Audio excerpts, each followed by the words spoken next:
Call the Common Council meeting of March 15th, 2022 to order. Roll call, please. Alderman Kirkowski. Here. Alderman Lorik is excused. Alderman Dukenyak. Here. Tillman. Here. Gale. Here. Guzekowski. Here. Everybody please rise for the Pledge of Allegiance. Matt, would you start us off, please? Pledge allegiance to the flag of the United States of America and to the republic for which it stands, one nation, under God, indivisible, with liberty and justice for all. Okay. That'll get us to item 3, and that is approval of the minutes of March 1st, 2021. Everybody please take a look, and if there's any discussions, questions, omissions, feel free to speak up. When you're satisfied, motion, please. Kirkowski make a motion to approve the minutes of March 1st, 2022. Dukenyak, second. Roll call. Alderman Dukenyak. Aye. Tillman. Aye. Gale. Aye. Guzekowski. Aye. Kirkowski. Aye. Item 4 is public hearing, and it is to consider an amendment to the official map for the portions of the northeast quarter of section 16 at 1020, 1100, 1150, 1330, and 1340 East Forest Hill Avenue, and 1321R East Drexel Avenue. Catherine, would you please read that correctly into record? Certainly.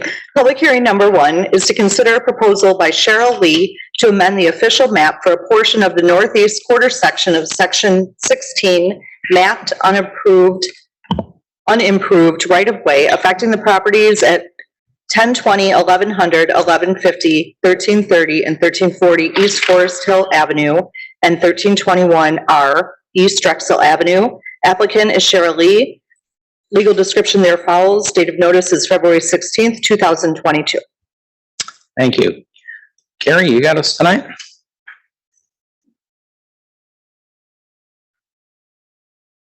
Thank you, Mr. Mayor. This is an official map amendment, and this was before the Plan Commission at their February 8th meeting. Run you through a little bit of the background. The zoning districts are proposed or are shown on the screen. Single-family residential at the moment with flood fringe. What they wish to do is amend the connection through 1340 East Forest Hill Avenue. That was the original request. Staff had spoken with the applicant and her consultants regarding extending that elimination of the connection west and north due to the fact that the proposal would be terminating in a cul-de-sac if a future development on the property at 1340 East Forest Hill was approved. So the proposal is was amended to include the connections through 1020, 1100, and 1150. And due to the fact that the city owns the property at 1321R, that connects to Avonshine Park, but it's part of Avonshine Park currently, so there's no need for that future north connection. There is some background with regard to the history of how the parcels in this area were developed, mostly by CSM. Some of the CSMs included easements and future road reservations, some did not. In particular to the stewardship grant for Avonshine Park that was approved in 2007 with the CSM following in the subsequent year. And then with particular interest for 1340 East Forest Hill Avenue, which also originally divided the property, which included 1200 East Forest Hill Avenue. There were easements, floodplain, wetlands, the official map, and development restrictions included on that CSM. So if this official map moves forward, the next step would have to address some of these issues for that particular parcel. It would also require future reviews that would come before both the Plan Commission and the Common Council at a later date.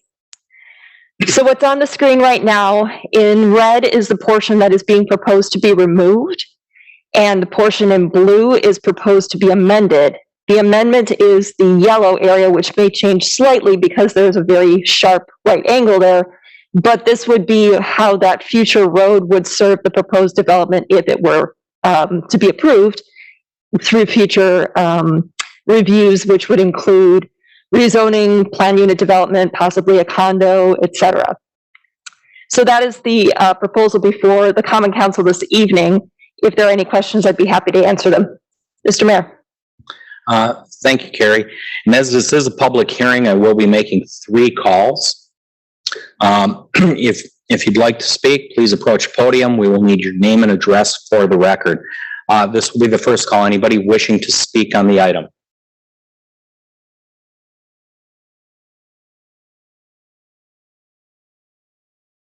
Kathy, we'll need your name and address, please. Kathy Brunicki, 1100 East Can you First, pull that microphone closer? There you go. Thank you. 1100 East First Hill Avenue, in Oak Creek. I'm okay with removing the north-south red divide there between my property at 1100 and I think it's 1150, until I know more about what's going on forward with the Lee property.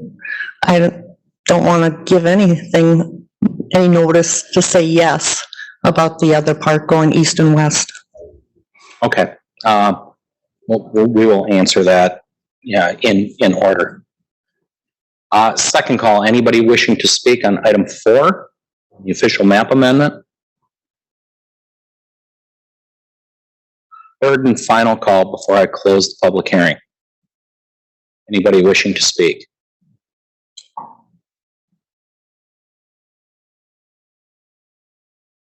My name is Patricia. Oh, sorry, we'll need you on the microphone. My name is Patricia Verhans. I used to live at 1150 East Forest Hill. Now my daughter Angela Kolka lives there. I am representing her. Which parcel is that, ma'am? Sorry. The 1150 East Forest Hill Avenue. Yeah, which one is that? That's the one that's going to be right next to all these condos that are being built. How far this one is? So the northeast corner of that parcel. Yes, I am very concerned with all this stuff being developed because of the wetlands. All of a sudden, they're just going to disappear. When I built this house, I fought for it because I had to build a big tunnel because of all the navigable waters that were there at the time. Where did this all go to? How can all of a sudden all this development be built? That is our very big concern for a lot of people that live in this area, plus the traffic. Okay, thank you, Pat. Let's do one more. That was the third and final call. Anybody wishing to speak? I will now close the public hearing. We'll go on to item 5, which is consideration of the ordinance amending the official map for the portion of the northeast quarter of the section 16, the map, the unimproved right-of-way affecting the properties at 1020, 1100, 1150, 1330, 1340 East Forest Hill, and 1321R East Drexel. So with that, I'm going to turn it over to Carrie and try to answer those specific questions that the two residents addressed. And Carrie, just to be clear, Kathy, on your question, this is an official map amendment. Okay, right now I don't mean to minimize this, but we're not talking about the condos because they're not an agenda item. We're just talking about the officially mapped roads. Whether they happen or not doesn't really matter, but I'm going to let Carrie explain that part first, and then we'll get on to the wetlands. Carrie? Sure. So what the official map is, it shows all of the future public streets that could go in for the city. The map has been amended several times over the years. In fact, I think the initial map was adopted in either 1963 or 1965, somewhere around that time frame. So it's been around for quite some time. It's not unusual for these map street patterns to, as time goes on, no longer make sense with the developments that have occurred or the developments that are planned. So removing or amending these future road patterns only means that it's changing where those future public street connections could be constructed. It doesn't mean that removing or amending them will immediately eliminate or construct. It could be very well that there might be a need for something that was removed to be located somewhere else. Same thing with an amendment. It could necessarily change somewhere down the line. It just so happens that there is a proposal for development of the property at 1340. And what's on the right-hand side of the screen is their concept plan at this point. This is not necessarily the plan that would be presented for Plan Commission or Common Council approval at a later date. This is simply what they are looking to do conceptually. There are lots of things that need to happen before anything on that property moves forward for any kind of development proposal to be considered. There's drainage, there's wetlands, there's floodplains, there's easements, there's CSMs that have restrictions on them that need to be addressed.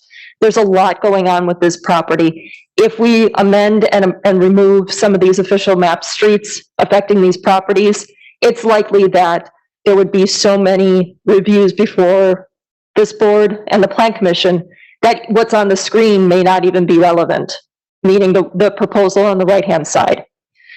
There's plenty of time, plenty of room for amendment.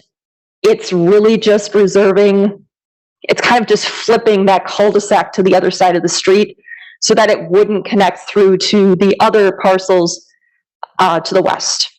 It would remain on that property if that property were to be developed.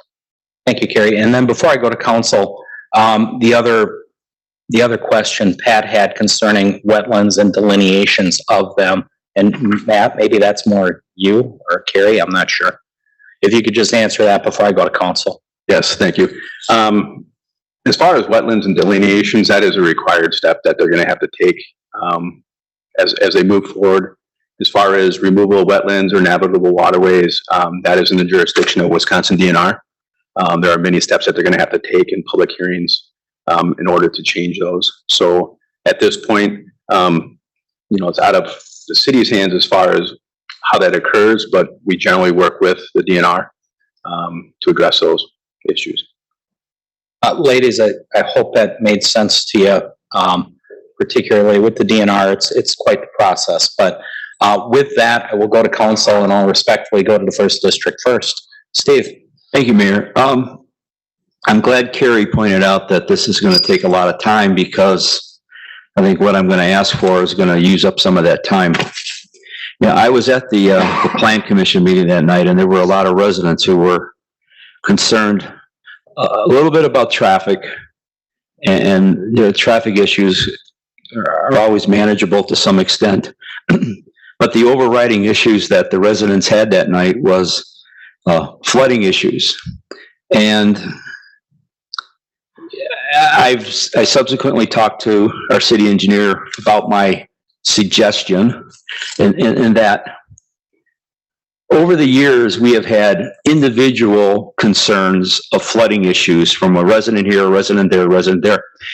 And my request, after a couple of weeks of waiting to see what feedback I got from residents, was literally to send each resident along Forest Hill Avenue from Howell to some point east on both sides of the road. So that would include Rich's district in the Rich's area in the 3rd district, and get some feedback from these residents as to what type of flooding problems you are having either presently or within the past 3, 4, 5, 10 years, whatever the case may be. Because when you look at a problem individually, and we may or may not be able to correct it or fix it, but I don't think it's ever been done where we would look at the entire area from all the residents with all the problems. In my previous life, this is called link analysis. Look at maybe to see if there's one common cause, concern, or one common problem that maybe nobody has seen that is affecting all of these residents. So I'm sorry to use that word, the city to, and I'll help draft the letter, to contact these residents and get this information, because that is a big concern. It was this also, by the way, I have the similar comments for items 11 and 12, but I'll reserve that. So besides the traffic, maybe if there's a traffic study to kind of figure out how much traffic is going back and forth on Forest till now, that might be helpful. But what I'm asking is that this item be held for a period of time so that we can initiate this investigatory issue, and then we have a better look at what's going on there. Because I know we're only talking about removing streets and all this other stuff, but this is just a precursor to what's going to happen, because we have a developer here who has an idea on what he wants to do. And I know it's gonna take time to do this with this hearing and that hearing, and like you said, easements and floodplains and all this other stuff. That's gonna take time. But the end result of the developer is to put something in there. And if we can't try and help the current residents with any flooding issues, then 6, 7, 8 months down the road, when we reach a point of letting them build there, we're still going to have these flooding issues, and these residents are still going to be suffering these issues. So that's my request, is to hold until we get my information regarding flooding causes and a potential remedy. And you're right, we're only talking about streets tonight, but I don't want to bring this up 8 months down the road. I want to bring it up now, get the ball rolling, and then let's see where we go from there. That's the gist of my comments. Okay, thank you, Steve. Anyone else with comments on the official map amendment of the streets? Cam? Thank you, Mayor. Carrie, the leg that goes directly west to the furthest driveway proposed to be removed from the official map. The properties, if in fact they look to be big enough to continue to be subdivided, the front half of those properties, the southernmost portion of those properties. That was the intent, to allow those properties to be developed off of that future road connection. However, there is a certified survey map that shows those 3 parcels, and there are wetlands and floodplains that would have to be considered there. So it's possible that they could, but it would be challenging, because where would they get access from? I know, that's what I'm getting to. Is there access to Forest Hill? Is there guaranteed access to Forest Hill for those parcels, or if they were subdivided or not? Guaranteed access is difficult to determine. So it's a matter of, do they meet the minimum lot width requirements in order to subdivide so that they could have access off of Drexel? Or would they be required to get access some other way? It's probably not likely that the parcels would be divided such that you would have houses along Forest Hill Avenue because of those environmental issues and challenges. Somewhere in those parcels, though, rather than, they can be placed anywhere, I guess. So there's a completely wetland or flood fringe, or So there's a 30-foot, CSM 8072 kind of depicts the issues that are on the southern end. There's a 30-foot drainage easement, and there are extensive wetlands. So I guess it looks like there's an access easement for lots 1 and 2, and I apologize, I don't have the addresses in front of me, but it's the westernmost and then that center parcel affected by the road to be removed. Those wetlands kind of extend over onto lot 3. I think, that more than anything is why those 2 homes are actually pushed toward the north. all right. Yeah. So it would be incumbent on those landowners to petition to have the road remain, or is that our discretion, or? A little bit of both. How do you feel about that? A little bit of both. I mean, if the council determines that that road should be removed, again, there's nothing saying that somebody couldn't come in the future and propose something else. If council is just not comfortable with removing it in its entirety, that's fine. But the amendment that's proposed for the parcel at 1340 then becomes slightly problematic, because it's shown to end in a cul-de-sac, and then this portion that we have to be removed is kind of like a road to nowhere. It goes to the property line. So we would either have to come up with an alternate layout or remove only Are there part. steps along the way that we would potentially hear from those landowners? Well, actually, everybody has received notice so far. We have not had comment? Well, we've had the comments here this evening, and there were some comments that Anything were on the made. road removal? There were a lot of residents that were in favor of the road removal. I think the concerns were more for the development of 1340. Here, I think there's a couple comments. Okay, Pat, you Sorry. have to come up to the mic. I'll allow you up.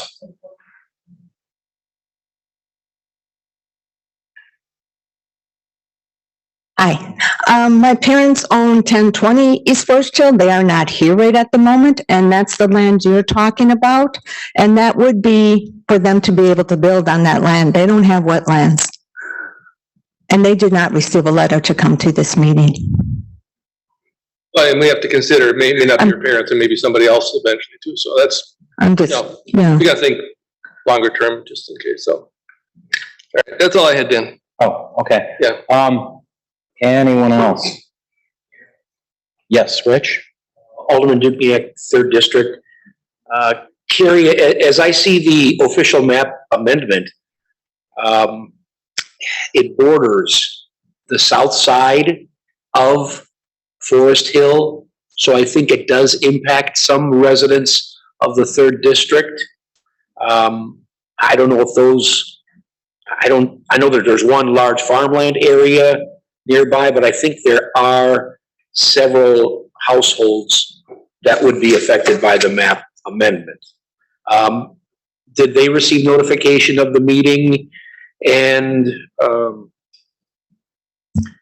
again, to Steve's comment, I wouldn't have any problem with those residents being contacted to determine if there's been any type of significant flooding issues along that area, although to the best of my knowledge, again, there's a big farm area that is along that stretch of Forest Hill that would be, I believe, directly across from where the entrance to that development would be.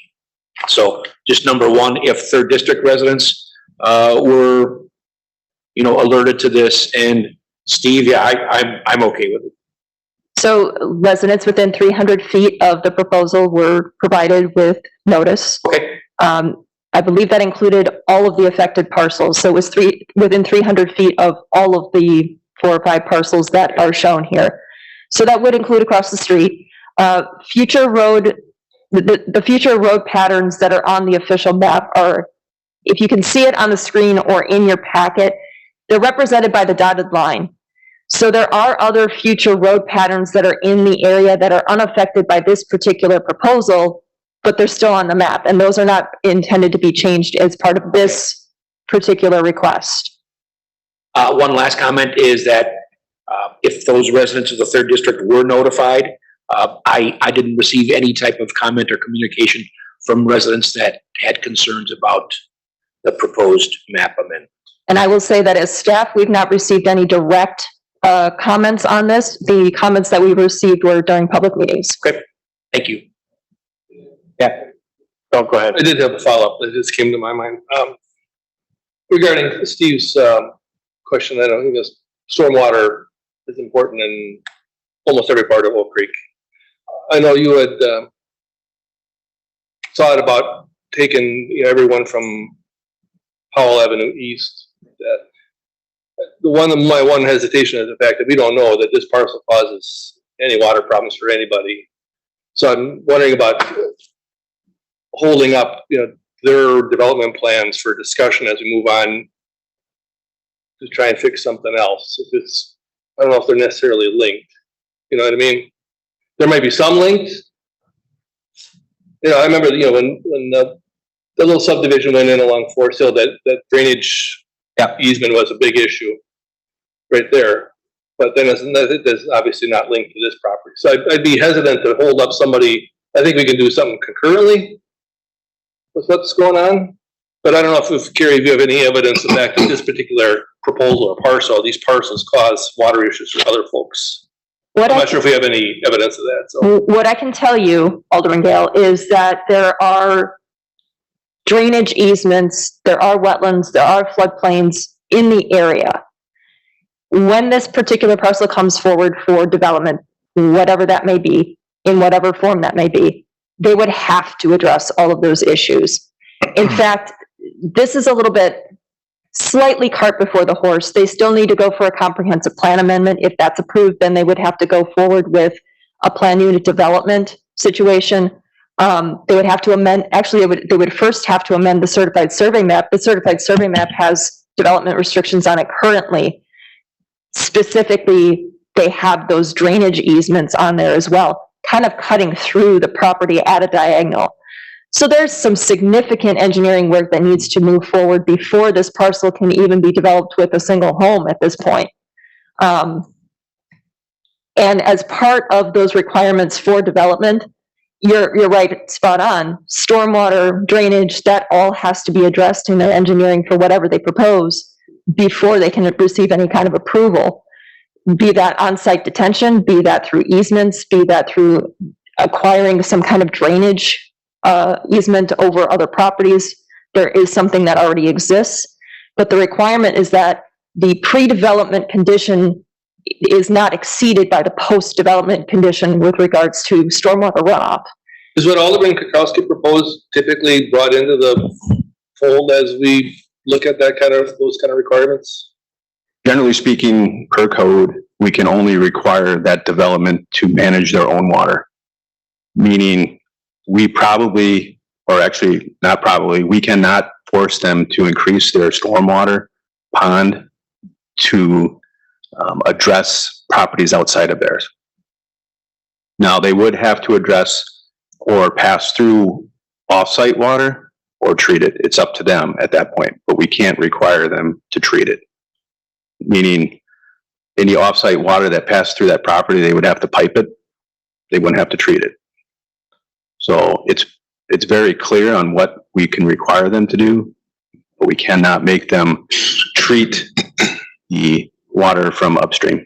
Who typically studies them at MMSD or our stormwater engineer or both? Their engineer, their site development engineer would do that. They would provide that report to Phil, our stormwater management. He would review that, work through them, and then it would go to MMSD for review and approval. So to get us back on track here, what we're talking about is an official amendment to the map. And because there's a picture involved, we're doing a lot of speculation here on what could be. If there's stormwater issues, there's roads proposed there now, which could house development. You just don't have those pictures. But nobody stepped forward to say, hey, take those roads out of here and the whole deal. It's because of this conceptual picture. And I think Carrie laid it out very well. That's going to change. It's going to have to meet all the stormwater stuff going forward.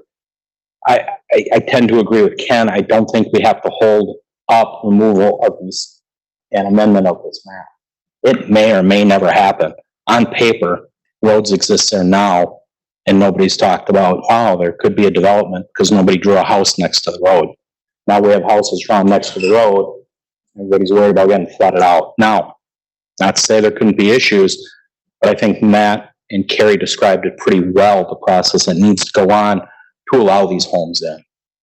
And again, Carrie went into great detail of the whole process, and that would concern the traffic, the density. You know, we talked about notice to the neighbors, the whole thing. Right now on the agenda, we're just officially changing that map, and I think it's safe to say that road's never going up through Avonshire. So, I mean, that's how we looked at it at planning. Here. Yes. I understand what you're saying, but it would be nice to create a benchmark of what residents may be potentially experiencing right now as we start this process that my request may take as much time as everything else, because I know we've had issues in the past where we've done everything by the book when it comes to a development, and then down the road, people's property is experiencing flooding issues. Even with property that we sold to that the school district built a house on, I remember the adjacent property owners were having flooding issues. So I don't want to go after the fact, well, okay, we don't know what you had beforehand because this is what you're experiencing now. A benchmark would be nice. And then if this all gets built or whatever is done down the road, the residents or in the city can come back and say, well, this is what they had beforehand and now the problem's gotten worse. That's my concern. And I understand this is just a street thing. So I'm sorry to say that Okay, just to be clear, those benchmarks are established once somebody comes in with a plan and engages through building permits and fees, engineering. Otherwise, we're doing engineering fees on something that may or may never. But we don't have that information from the resident who lives adjacent to it that's saying, my front yard floods out in the springtime. Steve, if we've had that in the past in other districts where somebody said, it's flooding out on me, is it a broken water main, is it, well, not a water main, but what am I looking for, the storm pipe, what have you, I got a sinkhole in my front yard. Engineering has gone out on that, if they receive that. To my knowledge, maybe they have been out there, maybe they haven't on these properties. What I'm saying is, we're not gonna engage engineering services on a proposal that doesn't exist until they pull the building permit fees and everything else. We could be doing that all over the city.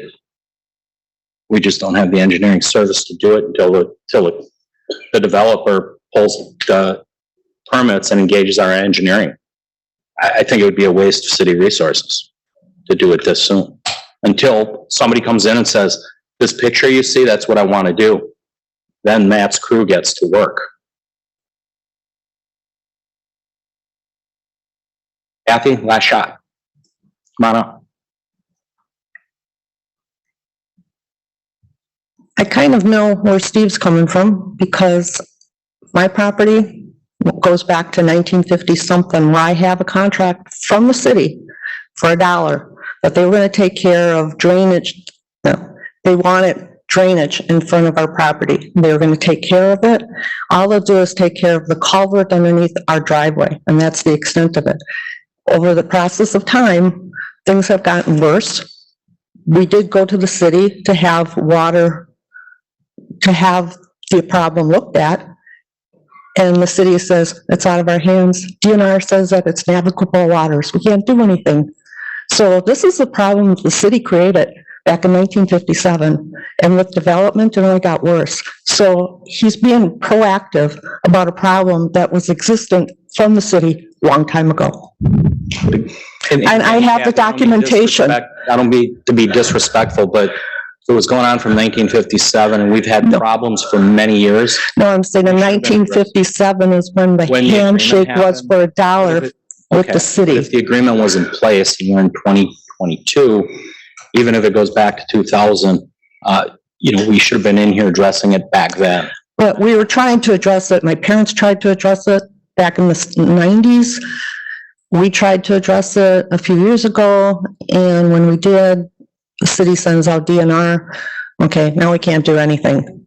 The city won't take any initiative. They say it's a DNR and it's stopping them from doing anything. So I don't even, I'm not an expert on that, but I do know there is a thing about navigable. and yet it's navigable waters. Yeah. Yeah, like I'm gonna have a ship go down. I know what they define as that is, Yeah, so I'm just saying but that's how they do it. how he's being proactive about it. That's why we discuss it here and they vote on it. So, Okay. It's So- a healthy conversation. So Okay. again, not trying to be disrespectful to you Right, folks. but I just don't want We have to you, deal with not just your part of the city, so what we do here, decision-wise, carries out every time a piece of property gets developed in any district throughout. So we no, wanna but be I was just consistent. trying to bring it to your attention that there was something done a long time ago with the city and a handshake and $1. And that was when the city wasn't as big as Got a it good was. deal, Buck. Yeah, the city got a good deal. 1957? Yeah, we got Holy cow. screwed. Okay, any other conversation? Okay, with that, I'll put it up for motion, guys.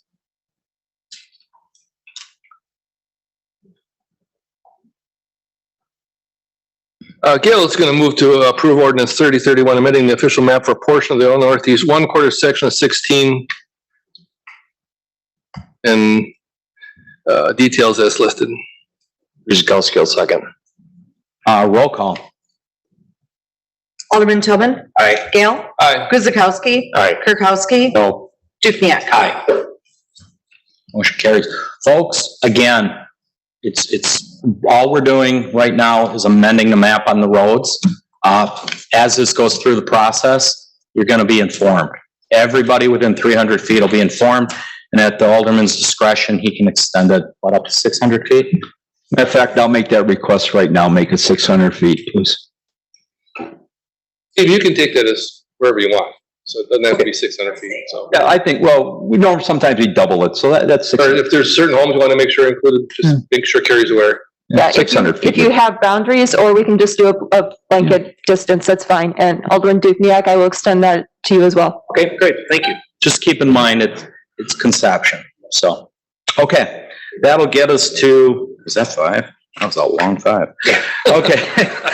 That'll get us to old business. Item 6, consideration of ordinance 3028, repealing and recreating chapter 17 of the zoning code of the municipal code. And if, just as a reminder, we held this on 2/14/2022, and we also held on March 1st, 2022. So, we have Carrie, she's been working a lot on this, so it's all yours, Carrie.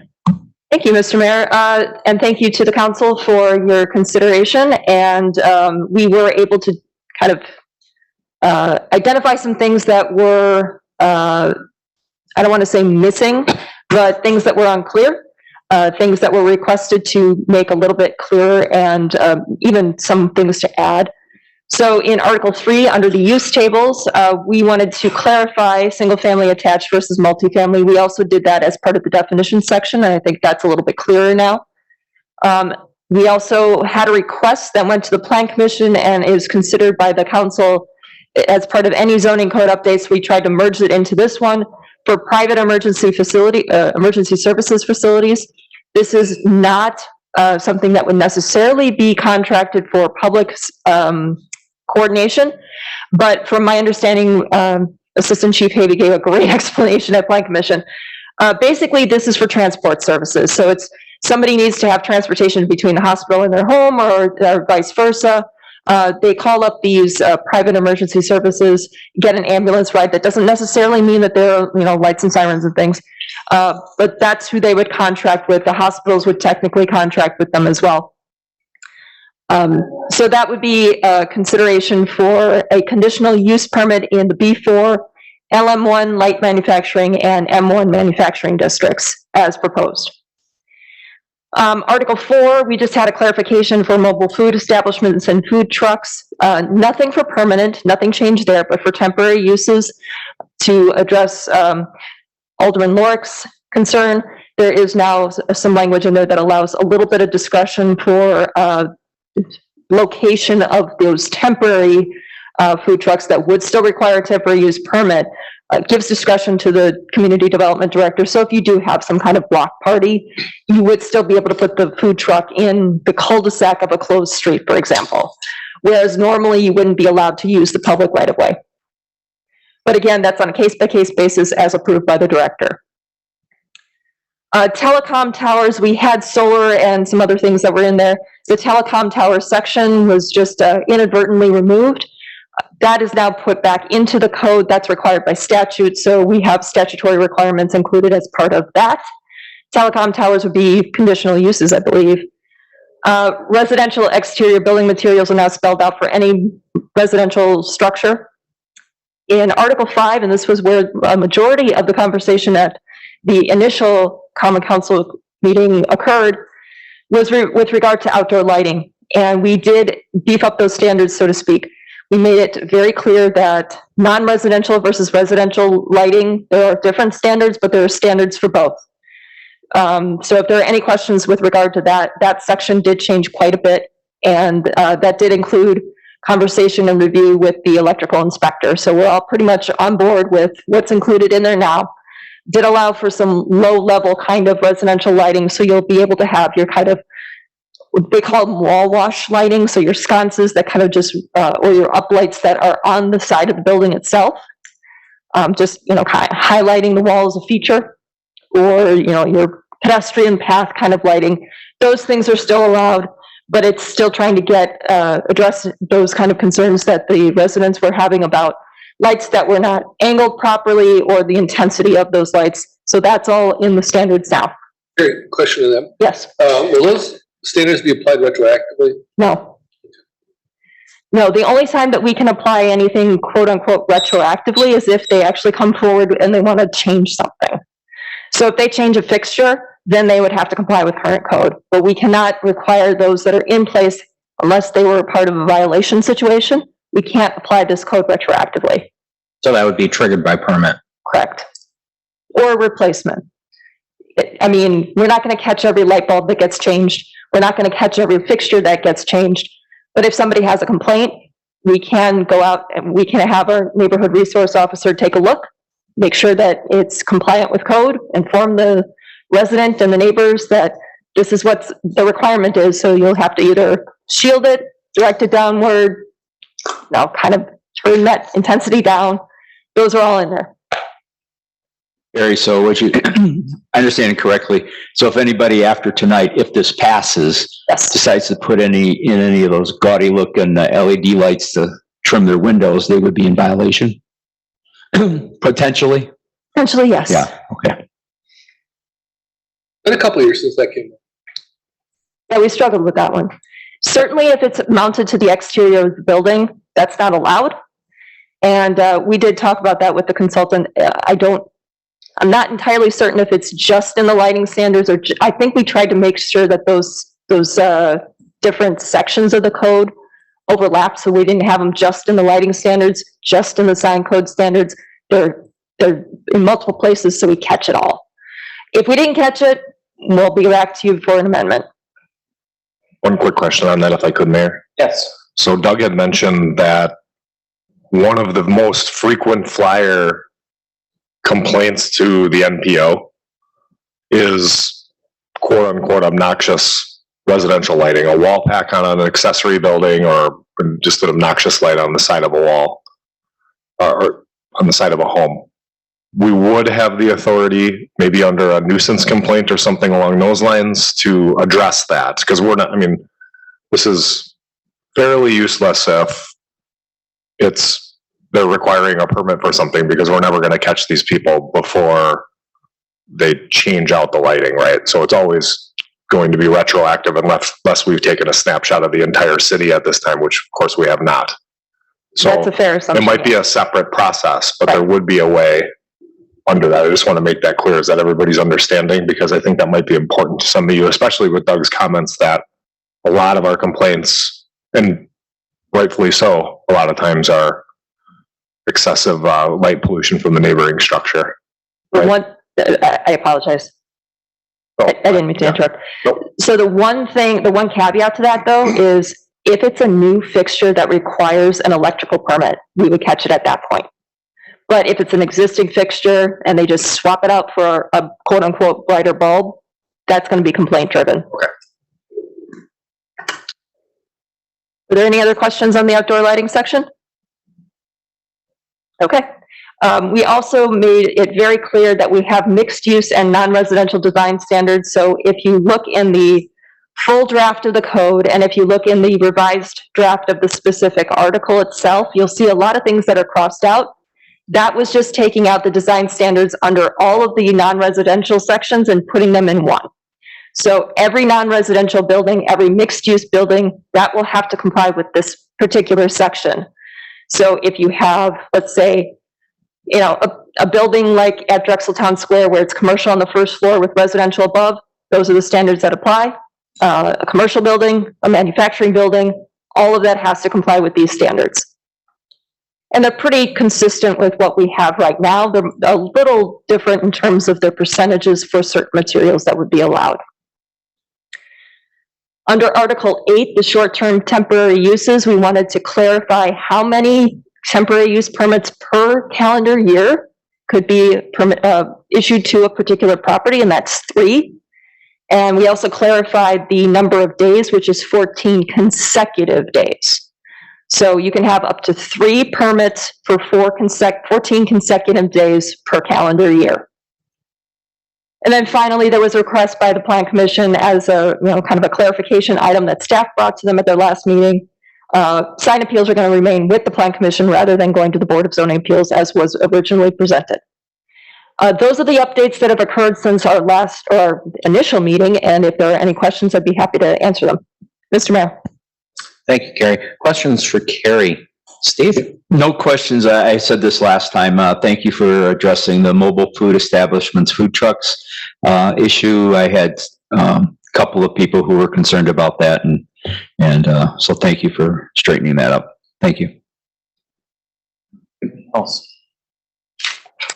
I'm just gonna make mention on these sign appeals. We did have a discussion at planning, whether it go over to zoning, and, we've been dealing with them for so long, and they are part of it, and sometimes the building's there and then the sign follows. We thought, why put people through another step? And we thought, we might be the better place to handle it as well.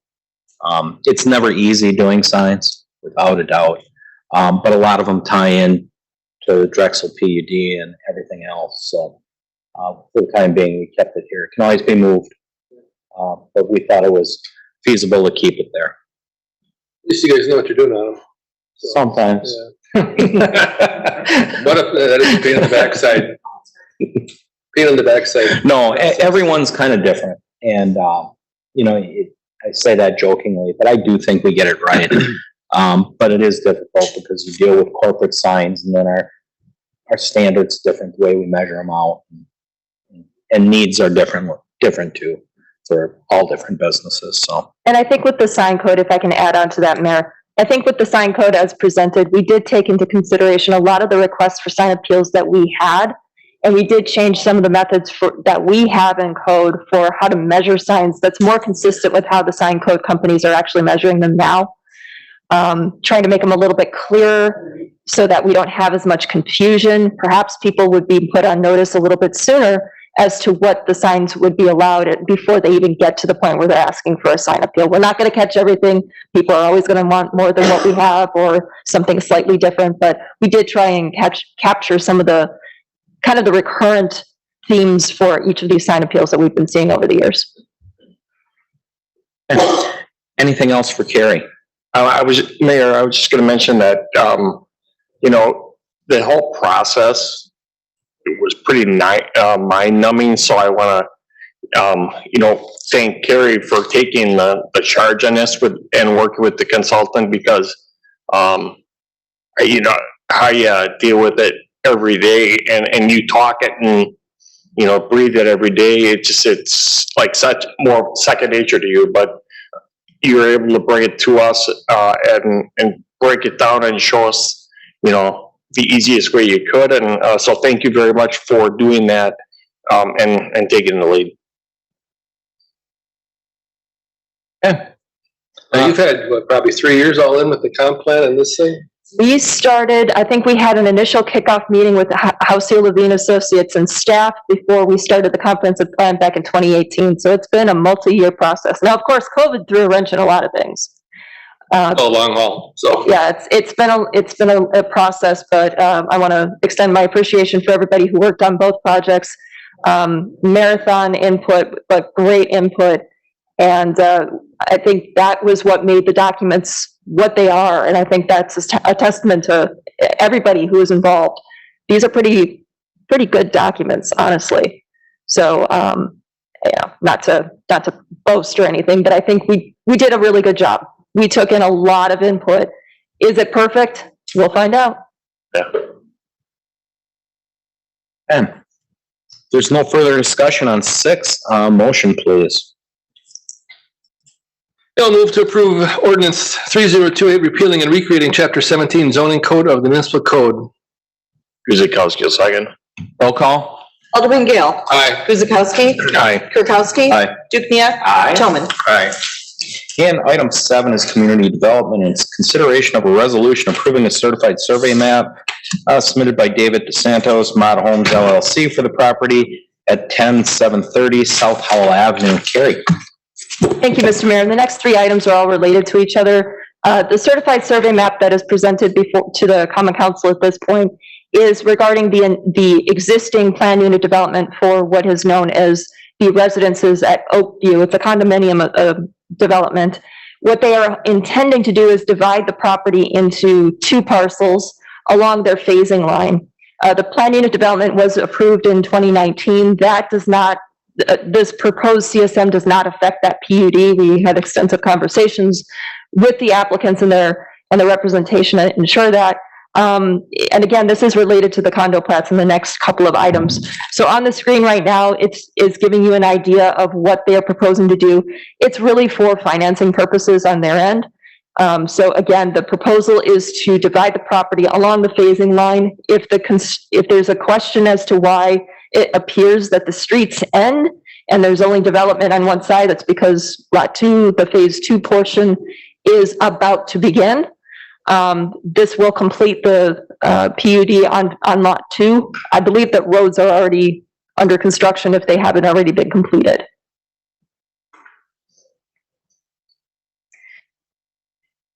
This is just kind of a zoom in, if you will, of each of the proposed lots. There are wetlands and floodplains on the property, on both proposed lots. Those were taken into consideration as part of the overall PUD development, though, so we were aware of where they are, and the plan unit development was designed around those. There are a few corrections that are going to be required. They have already indicated that they are going to be making those corrections. There are corrections required for easements. The private road names will be incorporated onto the CSM. There is a requirement to note the easement/grant of access so that lot 2 and lot 1 can benefit for the use of all of the streets within the PUD. There's a requirement to remove a dissolution note on sheet 1. Corrections to a couple of other things that are just very minor. And those would be incorporated again prior to recording the map. So if there are any questions with the proposal, I'd be happy to answer them. Mr. Mayor. Thank you, Carrie. Questions for Carrie? Rich? Looking at 3rd District.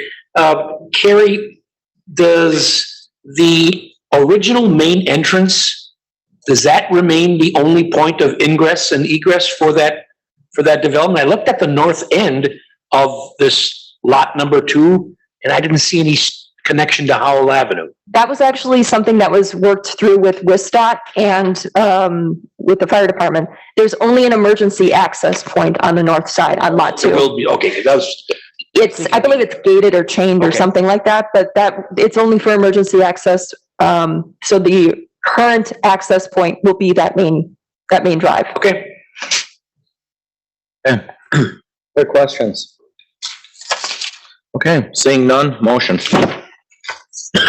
You'll move to approve resolution 12315-031522, approving a certified survey map submitted by David DeSanto Modhome LLC for the property at 10730 South Hall Avenue. Guzekowski will second. Roll call. Alderman Guzekowski. Aye. Kirkowski. Aye. Dukenyak. Aye. Toman. Aye. Gale. Aye. Item 8 is consideration of a resolution approving condominium plat submitted by the residents at Oakview Condominiums, Mod Homes LLC for the property at 10730 South Howell Avenue, and this is phase 1. Carrie? Thank you, Mr. Mayor. So there is already a condominium plat that's affecting the entire PUD. Because they are dividing the property, they want to divide them into 2 condominiums. So since the first condominium plat for phase 1, the first condominium plat actually includes the entirety of the PUD, and that was already recorded. This is considered a revision. But residences at Oakview 1, phase 1, condominium 1 would include the first 42 units, which are existing, private streets, the clubhouse, the stormwater pond, and then phase 2 would be their own condo. That's up for consideration in the next agenda item. On the screen right now is the recorded plat showing the entirety of the PUD. And the proposed condominium plat, again, is for phase 1, and phase 2 will have its own condominium. Now that means that we'll also have its own condominium association, and they have provided some condominium documents, including the declaration and the reciprocal easement. So we have requested that the documents are referenced everywhere they need to be, and that all documents include ownership, maintenance, and access as specifically required. We also want to make sure that stormwater is included in the ownership, access, and maintenance in all of those documents for both phases. There's also the requirement to include the sanitary sewer easement. And those comments have been, again, provided to the applicant and their consultants and their representation, and everybody is on board with including all of those requirements. So that is phase 1. And if there are any questions, I'd be happy to try and answer them. Mr. Mayor. Thank you, Carrie. Any questions for Carrie regarding item 8? Okay, seeing none, motion. Here, just sort of clarify in my mind, they actually will have two condominium associations in this subdivision? They will have two condominium associations, but they will have benefits for both phases and both condo associations to access all portions of the land unit development. Bill move to approve resolution 12316-031522 approving a condominium plat submitted by residents of the Elkview condominium for the property at 10730 South Howell Avenue. Guzekowski, second. Roll call. Alderman Kirkowski. Aye. Dukenyak. Aye. Toman. Aye. Gale. Aye. Guzekowski. Aye. And item 9 is consideration of a resolution approving condominium plat submitted by the residents at Oakview Condominiums, Mod Homes LLC for the property at 10730 South Howell Avenue, Phase 2. Carrie. So this is literally phase 2, lot 2, condominium 2 for the exact same PUD. It would include those second 41 units of the PUD and the private streets with wetlands and floodplains as shown. Again, there is an agreement that is in place that would be a part of all the documents that would grant access and ownership and maintenance responsibilities for all of the infrastructure within the PUD itself. We've provided those comments and they have indicated that they will incorporate them into all of the documents as requested. As a reminder, this is the existing condominium plat for the entire PUD, and this is the proposed condominium plat for phase 2, lot 2. Mr. Mayor. Carrie, questions on Phase 2? Okay, seeing none, motion?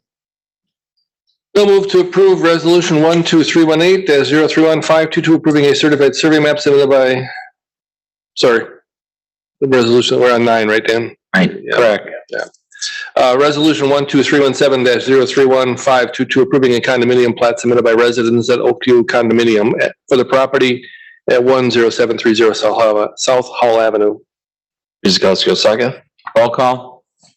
Alderman Dukenyak. Aye. Toman. Aye. Gale. Aye. Guzekowski. Aye. Kirkowski. Aye.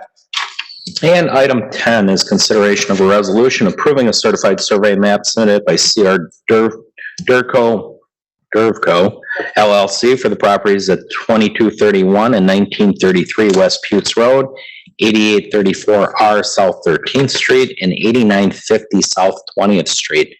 Carrie. Thank you, Mr. Mayor. This is a certified survey map that affects a couple of properties. What they're looking to do is combine in some areas, divide in others. And this is in anticipation of a proposed single-family attached plan unit development that is anticipated and is working its way through the process should this move forward. You may recall that there was a comprehensive plan amendment. So there are some things that are going to be going forward on this property. There are multiple reviews that would be required before anything happens on these properties. But with regard to the certified survey map, the future plan unit development would be on what is referred to as phase 1 or lot 1. So you might see those terms floating around as these reviews come forward. So right now I kind of color coded the different areas since we're talking about multiple properties and multiple lots. It's a little bit of a big area to talk about. So lot 1, which is again where the access and the proposed PUD would be, is shown on the screen right now. We have an existing utilities that have been installed, and there is a future road pattern that is going to be inclusive of the future street access for this particular property. It will terminate in a cul-de-sac with a private drive continuing to serve the development. And then the extension of the South 20th Street portion of the cul-de-sac on this property, that will be a gated area, so it will be for emergency access only. Wetlands and floodplains are shown throughout the development. The applicant is aware of all the wetlands and floodplains and all those restrictions thereof, and they are currently working through those items to move forward with their development. On the screen right now is showing that proposed access. Staff have actually requested that they not name that future street South 20th Street. It's a little bit confusing because the two don't connect, and I think the applicants are aware of the request to change that. I should mention that for the properties that are along West Putes Road, there is dedication of future right-of-way included there. Shown now on the screen, lots 2 and 3. These are not proposed for development at this time. They are going to remain in their current single-family residential zoning district if the development moves forward. And then finally, this is showing lot 4, which is along the corner, and then the portion of lot 3 that goes out to 27th Street. Per WSDOT, the entirety of the west property line for lot 3 along 27th Street is going to be required to be no access. Should lot 3 be proposed for development with access from 27th Street, they will be required by WSDOT as part of their 27th Street access management plan to share the existing access with the motel that's in the area. Lot 4 is not proposed for development at this time. There's a large wetland complex in the center of it, but there are 2 access restrictions. One at the corner along 27th Street, moving south for the first 350 feet, and then on Putes Road from the corner of 27th, moving east, and that's for the first 300 feet. A state restriction, Karen? It's a local restriction. And I believe the corner is actually supported by WSDOT as well, to be no access. How long does that property line go? Do you have a feel for that? It's in excess of 600 feet. Okay. Again, if this development was to move through, there are multiple reviews that would have to come before the Plan Commission and the Common Council.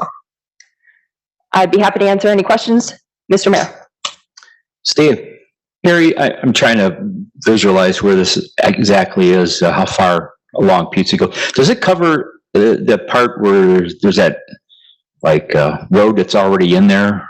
It's got a chain across it. Does it cover that property? Wrong side of the street, Yeah, Steve. that's going north. This is Okay, south. Little this south side. farther west. Never mind. And on the south Okay, side. thank you. You know where you come out of, or you enter the Chateau or Apple Creek, Right, okay, it's almost right across from that. all right, thank you. Sorry about that. All right with that, Matt? Yeah, that's directly south of Apple Creek. Right. Thank you. Any other questions? We talked about this, Chris, sorry. at length, at the plan commission, so.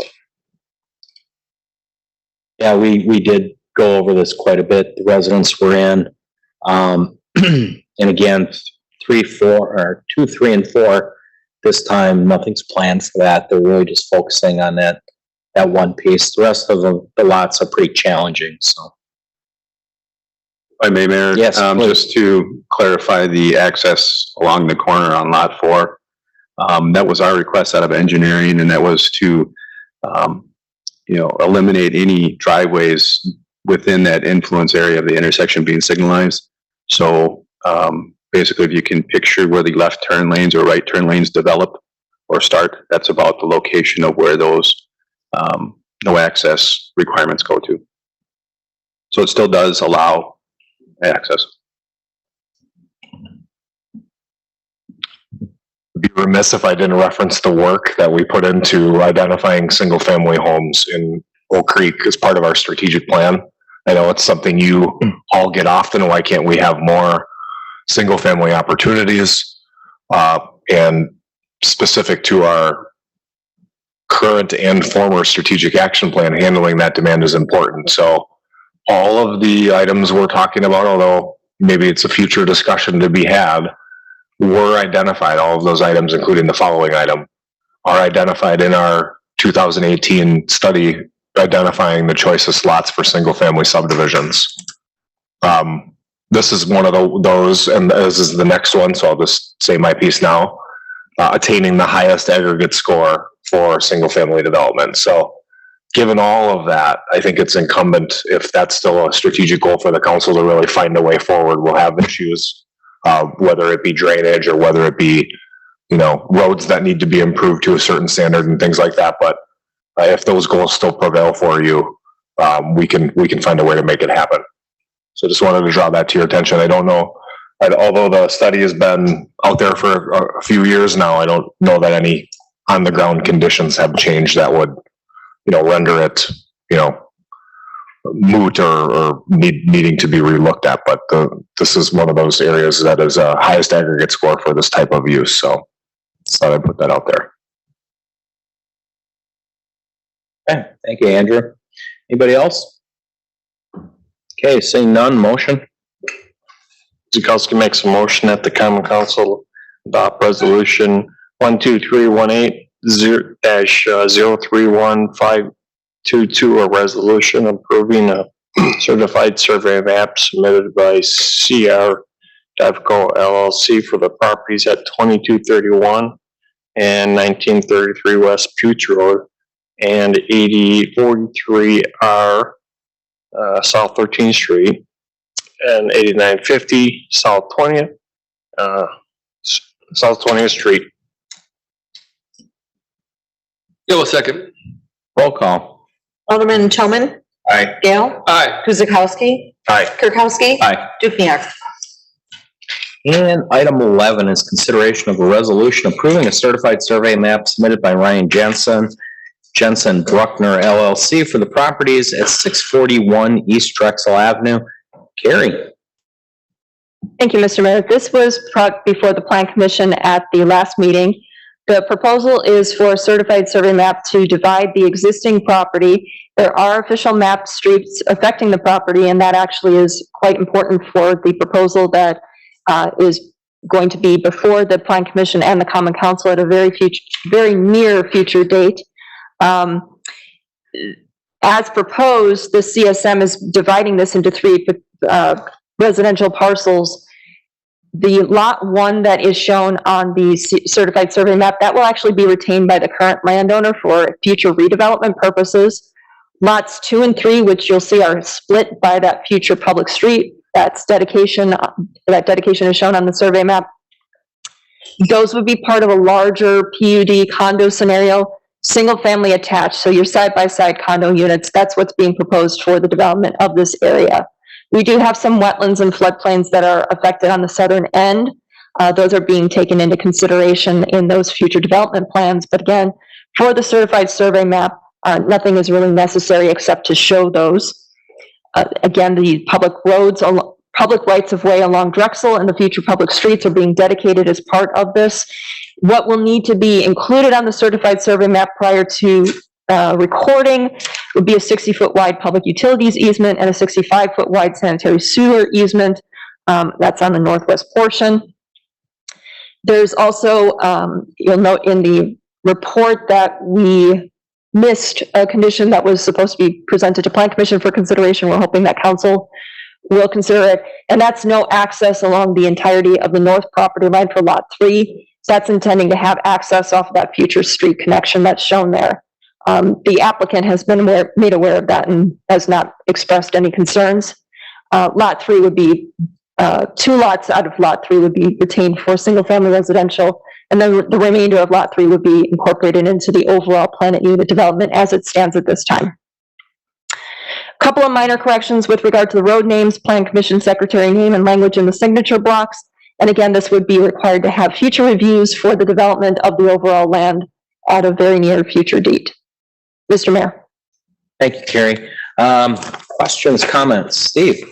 What I have to say is also for number 12, so I'll just it'll be for both. I did have a couple of calls, emails regarding concerns with regards to flooding, but I don't have the historical, problem, so to speak, like there is with Forest Hill. So I can't really say what I asked for with the Forest Hill to ask for this. So I'm not going to, although I just got to make sure that we take care of all those things with regards to any potential development and potential flooding issues and stuff. You said this came up at Plan Commission, but I didn't see, nor sometimes, maybe not all the time, we don't have copies of the minutes so that were there any residents that were there to speak on this? The reason that you didn't have minutes in your packets is because they're being drafted.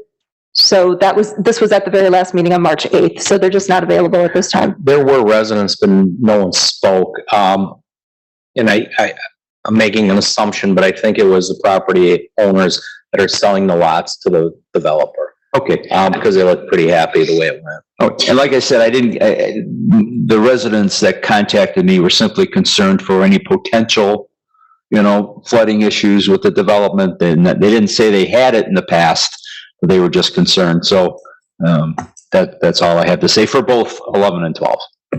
Thank you. And I did receive a phone call from the resident of one of the lots that is directly abutting these two properties. The request was for a fence, but I believe that they're putting up a fence on their property right now. Anyone else? As I said, we did go through, this did come through planning. It was kind of welcome. It was pretty cool looking, deal here going on. Really nice designs and everything. And there was also a deferred special assessment, caught the developer a little bit by surprise. So hopefully staff got back to him. So that was actually a comment that was brought up by finance, and that's just something that's going to have to be worked out before the sale of the property. And however the landowner and the purchaser, the developer, work that out, that's kind of between them. That was really just to put, the applicant on notice that this is something that needs to be addressed. Really more of a courtesy, as that's going to come up at some point. Better to know it sooner rather than later. Right. And Steve, to your point, again, stormwater is everybody's concern, and Ken brought it up. It's everywhere in the city. We looked at this, and when you've seen the plans, there were actually detention ponds on there. There are some wetlands there, and Matt can probably elaborate on it a little better than I'm going on about it. Yes, thank you, Mayor. In terms of the stormwater, there is 2 proposed detention basins on the easterly portion of item 12. So whatever that lot is, right along the entrance to Avonshine Park. There are some wetlands that are being filled in. They are required by DNR to mitigate those, and they do have locations. They're working through DNR right now. I think as they progress, they'll have more information on that for us. Rich? Third District, just the location of this, this is farther west of what we were discussing on items 4 and 5, correct? Or do they butt up against each other? This is in the vicinity of Avonshine Park. This is on Directly Drexel. west of Avonshine. Okay. As a matter of fact, the next one, I think it's the next one, that entrance to Avonshine will be improved to city standards to accommodate this, correct? It's got to be a road, because it's going to connect in there. So that road's going to have to get upgraded. We talked about that, man. Or were we mistaken? We're not mistaken. It was, we're having them improve it to the lot line and then connect, to require them to improve a section. Oh, they won't improve it. They won't improve it, but we are reviewing it and going through our department at this point to look at costs and impacts to floodplain and other items there to address that. And I think it kind of goes hand in hand with what the city's invested their time and money in to improve Avonshine. Yeah, correct, because one of the commissioners noted that he wasn't really happy with it connecting to exit to Avonshine, but that was kind of a future agenda item to discuss. Somebody proposed, along with the next item, how many units, Kurt? The units that are in the plan unit development, the proposal at this time, would be 66 units in 33 buildings. So they're side-by-side condos, attached by a common wall. They're not attached by common garage. And you would expect most of them to use the Avonshine entrance and exit? I would actually anticipate them to use the Drexel Avenue, the extension of Quincy. Yeah. That's what I would anticipate. That'll be a fully improved. And then, Because the Avonshine, obviously, the ramp is steep there and right, I think that would deter most of them. Obviously there will be some using that, but I think it will be minimal. I think your main access you is don't going to be off. anticipate having to signalize that, right? Absolutely not. Further questions, comments? Seeing none, motion? Kirkowski make a motion to approve resolution number 12319-031522, approving a certified survey map submitted by Ryan Jensen Bruckner LLC for the property at 641 East Drexel Avenue. Dukenyak, second. Roll call. Alderman Gale. Aye. Guzekowski. Aye. Kirkowski. Aye. Dukenyak. Aye. Toman. Aye. And item 12 is consideration of a resolution approving a certified survey map submitted by Ryan Jensen Bruckner LLC for the property at 819 R East Drexel Avenue. Carrie? Thank you, Mr. Mayor. This is the property immediately next door, and this is the property that would complete that PUD if it was approved. So the proposal for the certified survey map is to divide this into 4 lots. The future road pattern and the roads that will be constructed kind of divide the property, and that's why there are so many lots that are proposed. There is one portion on the north side that is immediately along Drexel Avenue that will be retained by the existing property owner for future development. Again, the road dedications are presented on the certified survey map, and this is for the future single-family attached condo and PUD that will be presented at a very soon date before the Common Council. You will see that there are wetlands and floodplain actually flood way through the area. They have taken this into, and they have had to take this into consideration with their development in terms of their layouts and things like that. Those are protected areas, and they will not be able to do anything to the floodway areas themselves because that's a FEMA-regulated floodway. They would have to go through remodeling and the hydraulic analyses and hydrologic analyses and get approved through FEMA if they wanted to change any of that. That's not on the table. So they are working around that. The wetlands, for the most part, with the exceptions of the areas needed for the future roads, would be protected. There's a small area, again, that would be impacted for fill purposes. So this would be the continuation for the entire PUD. There's a connection this is all public streets infrastructure, going through and connecting to Avonshine on the east side. So there's a requirement for a 25-foot wide drainage easement through the center of the property that needs to be included on the CSM prior to recording. The same corrections as with the previous certified survey map with regard to road names, the Plan Commission Secretary, and language in the signature blocks. So as far as the development is concerned, we're anticipating seeing that PUD come through very quickly. Mr. Mayor. Thank you, Carrie. Questions for Carrie? Okay, seeing none, motion? Kirkowski make a motion to approve resolution number 12320-031522, approving a certified survey map submitted by Ryan Jensen Bruckner LLC for the property at 819 R East Drexel Avenue.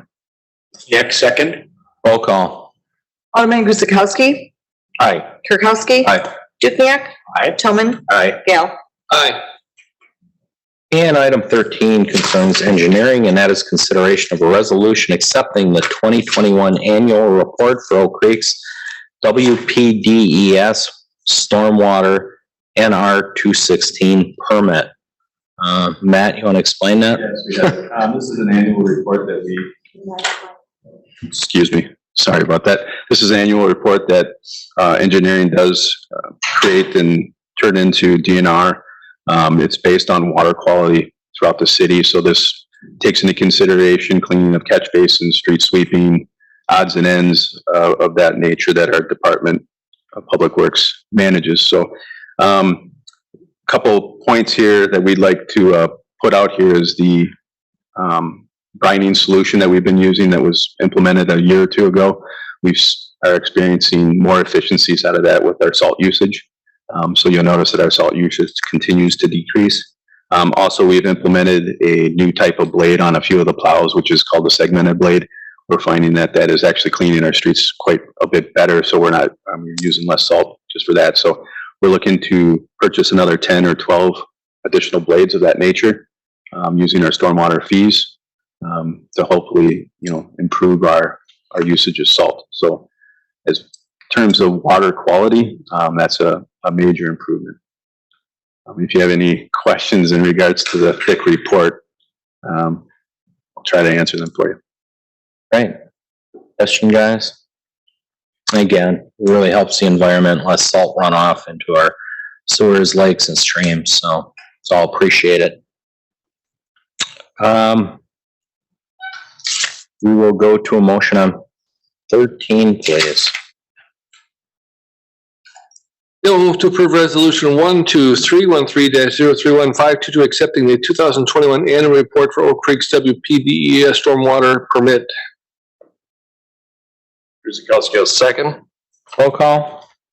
Alderman Kirkowski. Aye. Dukenyak. Aye. Toman. Aye. Gale. Aye. Guzekowski. Aye. And item 14 is consideration of a resolution approving a funding agreement with MMSD for a PPII mitigation project in Rowan Estates subdivision, 4th District.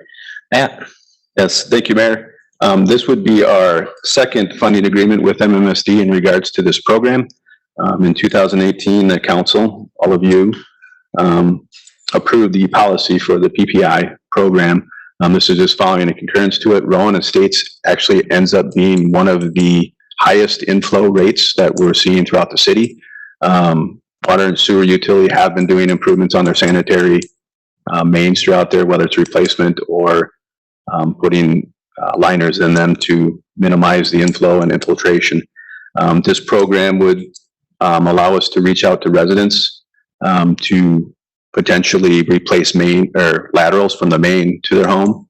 The last project that we did, we had approximately 50% involvement.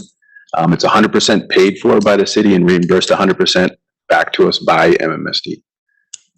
This is actually a really great program and residents should really take advantage of this. And a little disappointed it was only 50% participation because this is a great deal for a homeowner. Here, that's at the point, I mean, why would there only be 50% participation if the thing improves you and it's free? I mean, is there some underlying issue or problem with that process? I think sometimes it tends to be mistrust and not fully understanding the program. We are looking at potential other ways of getting more information, better information to the residents. Not quite sure how we're going to do that, but we're working with MSD to see if we can't reach the masses a little better. Like anything? Yeah, when does that notification process kick in? Well, we'll start right after this process if this is approved, and once it's signed, we're going to start working with their designers, which is OTI. It's part of the agreement. They have one designer that they've been using, so we'll start working with them, and we'll get things in line, and then we'll start looking at sending out letters and reaching out to the residents within a month. Now, there is some discussions going beyond that I was just made aware of today in regards to maybe pushing back our start of the project, being more looking towards the wet weather and monitoring that we've received through the last year or so. They're identifying when there's more infiltration and they want to maybe do our cameraing at that time. So it does give us a little bit more time to maybe reach out to the public. So I would imagine that's within the next month or so. I anticipate reaching out. Summer for this project? We'd be probably looking for cameraing towards the fall, designing, and probably maybe even in the spring. I know the water and sewer utility is looking at lining 2 lines and replacing 1 this summer. Yeah, I know we had an issue with the last project on the southeast side of the city with latecomers. Yes. And we actually mitigated that. We let them get in on the program. How are we gonna handle it this time? I'm not quite sure. We want to involve as many people as possible. The only issue will be the cameraing of these laterals. Generally speaking, it's a private piece to that house. We really should not be doing it unless we get the authorization from them and the buy into the program. I guess we're kind of in a gray area there on what we want to do, but if we can expand the program or lengthen the time that I have to reach them, then maybe we'll get more involved. Okay. Any other thing? Like just Matt, just out of curiosity, we don't have any measuring capability that specific to tell if this is making a difference, do we? They do. They monitor the systems. So they have flow monitoring out there. So they do, my predecessor put the reports together as far as working with the funding agreement. They do anticipate about a 8,000 gallon decrease is what they're hoping for, from 18 to 10,000. So it does make a significant amount, but they do monitor that prior and then post. Just a note, not every community gets this. They actually monitor where it's needed. And then we qualified, so. So if there's nothing further, motion on 14. Someone will make a motion to adopt resolution number 12314, approving a funding agreement with MMSD for a PPI/I mitigation project in the Rowan Estates subdivision. Guzekowski will second. Roll call. Alderman Dukenyak. Aye. Toman. Aye. Gale. Aye. Guzekowski. Aye. Kirkowski. Aye. And item 15 is the License Committee. I will turn that over to Alderman Kirkowski. Thank you, Mayor. The License Committee did meet on March 3rd, 2022. And on your Common Council report, you should probably take notice of items 1, 2, and 3, and the reasons stated therein. Otherwise, does anybody have any questions, cares, or concerns with regards to the License Committee report? All right, seeing none. Let's make a motion to approve the various license requests as listed on the March 15th, 2022 License Committee report. Second. Roll call. Alderman Dukenyak. Aye. Toman. Aye. Gale. Aye. Guzekowski. Aye. Kirkowski. And item 16 is our vendor summary report for March 9th, 2022 in the amount of $688,464.55. If you'd all please take a look, and if you have any questions, please feel free to speak up.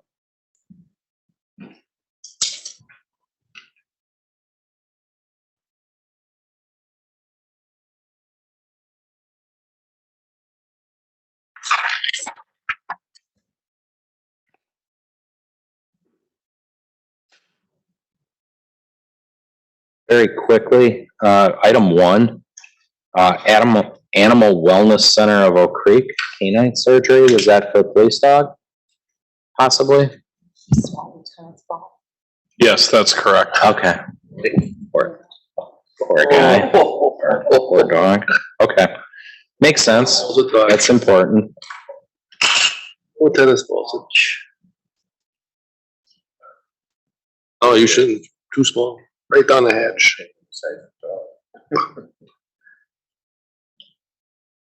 Any other questions or comments?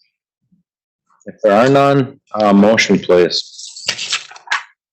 Bill move to approve the March 9th, 2022 vendor summary report in the amount of $680,464.55. Guzekowski will second. Roll call. Alderman Toman. Aye. Gale. Aye. Guzekowski. Aye. Kirkowski. Aye. Dukenyak. Aye. And item 17 is to consider a motion to convene into closed session pursuant to Wisconsin State Statute, Section 19.85, to discuss the following. A, Section 19.85, Sub 1, Sub C, to discuss the performance evaluation for the city administrator. And B, Section 19.85, Sub 1, Sub E, and Sub G, to consider the claim of State Farm on the behalf of Paul Dousman regarding a September 28th, 2021 automobile accident involving a city vehicle. President Gale? Thank you, Mayor. Gail will move to convene in the closed session pursuant to Wisconsin State Statute, Section 19.85, to discuss the following. A, Section 19.85, Sub 1, Sub C, to discuss the performance evaluation with the city administrator. B, Section 19.85, Sub 1, Sub E, and G, to consider the claim of State Farm on behalf of Paul Dousman regarding a September 28th, 2021 automobile accident involving a city vehicle. Guzekowski will second. Roll call. Alderman Gale. Aye. Guzekowski. Aye. Kirkowski. Aye. Dukenyak. Aye. Toman. Aye. We will now convene into closed session and resume at its conclusion. Thank you. Now we will consider a motion to reconvene into open session. Thank you, Mayor. Gail will move to reconvene in the open session. Guzekowski will second. Roll call. Alderman Guzekowski. Aye. Kirkowski. Aye. Dukenyak. Aye. Toman. Aye. Gale. Aye. And in 19 is consideration to take a motion on closed session items. Thank you, Mayor. Gail will move to approve a payment of the State Farm subrogation claim in the amount of $11,551.70 on behalf of their insured Paul R. Dousman with a full settlement and release of all claims. Guzekowski, second. Roll call. Alderman Kirkowski. Aye. Dukenyak. Aye. Toman. Aye. Gale. Aye. Guzekowski. Aye. And then to follow that up, Mayor, regarding the city administrator, Gail will move to approve a base salary increase for the city administrator of 2% for the year 2022 effective 1/1/2022 and a $6,000 non-base building bonus payable on the next applicable pay date. Guzekowski, second. Roll call. Alderman Dukenyak. Aye. Toman. Aye. Gale. Aye. Guzekowski. Aye. Kirkowski. And before we adjourn, I would like to turn the floor over to Alderman Toman. Yeah, is this my last official meeting, or do I technically have that April, that You're- Monday before the election? Monday, April 4th would be your last, Okay, yes. okay, but I won't be around for that. My wife and I have an opportunity to go to Nashville and meet some friends, so this will be my last meeting. I wanna say a couple things. I wanna talk about the 6 aldermen that sit up here with me that I've served with. I compare the 6 aldermen present to my first council that I served on, which had at least 5 mentors that I can recall. Betty Copeland was on that council, Al Feckler, and Lampy. Some of you remember this public person. I learned a lot from them. It was pretty amazing. I was green to city business when I got here, and that's 19 years ago. And I've learned a lot since then, and I'm still learning up to this day. You learn something almost every day or every meeting you come to. So the reason I bring up that first council is they had integrity, intelligence, and they made great decisions for the city. They always had the city's best interest in mind. And this council mimics that. I see the same good decisions and the same integrity. That includes Eskin, which taking over, haven't skipped.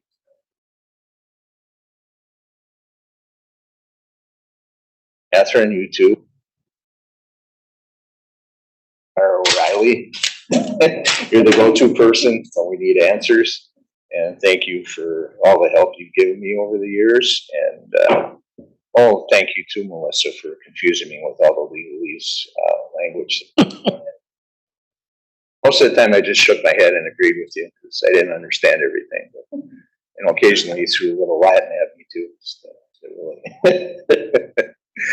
So it's been great. It's been a hoot. And I have only one regret about the election. It's not because I lost. It's because of the voter turnout. I have to say that 13% cross section. I hope the rest of the realize that the polling place is approximately 5 miles from the southeast end of the city. That needs to be remedied. We need to get out more voters, regardless of who wins. It's not a statement on who won or who lost. Okay, so that needs to be fixed. I hope you guys look into that. 13% turnout that day was not bad weather-wise. You hold a primary in February, you get a snowstorm, ice storm, or below 0 temperatures, you're going to get 5 to 10% turnout. And that's not good to replace a seat that's important up here. Okay, so. But other than that, thank you, everybody, and I'm moving on, chasing walleyes. That's Dave. Well, Mike, I just want to let you know, thanks for your service. When you said that you had mentors when you started, so did I, and probably Chris and Rich, and you were one of those mentors to us newbies. So we certainly appreciate that and gonna miss that, that knowledge that you have. Mike, without a doubt, I mean, when you made mention of the people that helped you along the way, I mean, I certainly look to you to help me with that as well. Coming into city government, I knew nothing about it. And you certainly, again, were a wonderful mentor. I mean, people don't understand what it takes to be in the positions that we are up here. I certainly didn't when I came into the position, and I consider myself very lucky, not only to have worked with you, but everybody that's behind the desk here right now. You've been in community service all your life. I'm gonna be around, I'm not. Oh, and I know you will, and just, I hope you realize that people know what you've done in your position of 18 years, but then your work with the Lions Club as well, that won't be forgotten, Mike. That will not. I just gonna say, tribal knowledge, it's something that, you always had on us. You brought a lot of tribal knowledge for things you've seen and heard about, and, and you helped mentor along the way, and you brought, us in the fold because you were able to bring conversations from the past that were relevant today. So thank you for doing that, and thank you for the tribal knowledge, and you know what, we're gonna carry on. Yeah, Michael, I look around, I'm actually gonna be the longest serving council member, which is kind of scary. I gotta pass the baton. Yeah, but, that tells me where you were valuable to me, Mike, is the fact, especially on the personnel shit, as ugly as that stuff sometimes gets, and Danny's experience was useful there. Your knowledge and your experience with that process has helped the city immensely in terms of being able to move forward. I think I'm gonna miss that the most, personnel part. The experience and the continuity is the stuff you can't replace. It really, your experience is gonna be missed, and you're gonna be missed. Thanks, Ken. You're, working with you these past 13 years of my own. Thank you. It's been a rewarding experience. And I miss the mayor. I've served on 5 mayors now, and you do it with a lot of class and style, Dan. There's no doubt. And and tact too, right? Tact is a huge part. I mean, I don't think. You're a very patient man, Dan. I don't think over the years I've ever seen you lose it. You always keep it together up here, and it would be easy to lose it at some time. I know I would have. So thank you for that, Dan. Mike, I'm gonna give you something you don't get a lot in public service, and you know this. Thank you. The city is a far better place for your service. We appreciate it. We know things change, but, you're not going anywhere. Your public service, everybody knows what you do. It's been a pleasure. I've been here, I think I was a term or 2 behind you when I got here. I know. I got in 08, I think 08, 6 or 08. Yeah, but regardless, you've done some great things here, and you should be very proud of your accomplishments, and hopefully you and Pat will enjoy even some more travel. I'm happy the way the direction the city's going. We got a superstar in Andrew. Yeah, we really And I do. was hoping he'd stay to so he could hear what I had to say, but you guys got to keep. Got a young family. He's got. Oh, and I say it all the time. I mean, we can take bows, be in parades and everything, but it really is the staff that's assembled here and the management of them and the interaction that we do as electeds that really help move the city forward. And very proud to be part of that. I was very proud to work with you. And again, Steve said it best. When everybody gets here, they think they really got a good handle on it. And then you get in here and you're like, wow, now I know I just can't wave a magic wand and make a change. So, thank you for all you taught me. We served on personnel and a lot of things. Yeah, we did. It's been great. Okay. Before we adjourn, just, one other thing, Lions have a St. Patty's Day event coming up, Yes, correct? Yeah, that was, I missed that part of the announcement. We serve at 11 o'clock at the community center. I've already cooked over 250 pounds of corned beef, and I'm making the rest of my shepherd pies tomorrow, so, be there. We're gonna have the Marquette game on too at 3:30, so. 11 to serve and 5 o'clock cutoff on St. Patty's Day. Yep, so everybody's a little bit Irish that day. Enjoy, be safe about it, and make sure you got your brackets filled out tonight's the night, so. Okay, Yes, Chris? May 22nd, Sunday, May 22nd, we're gonna have our second annual Goosies Hunt for the Cure. So it's gonna be held at Lake Vista again, and everything is on the website that I'll pass along to you guys. Great, thank you. Okay, that'll get us to adjournment. Okay, Tobin will make his last motion to adjourn. The real adjournment for me. Guzekowski, second. Roll call. Alderman Toman. Aye. Gale. Aye. Guzekowski. Aye. Kirkowski. Aye. I should have voted no, I blew that one. Night, everybody, thank you.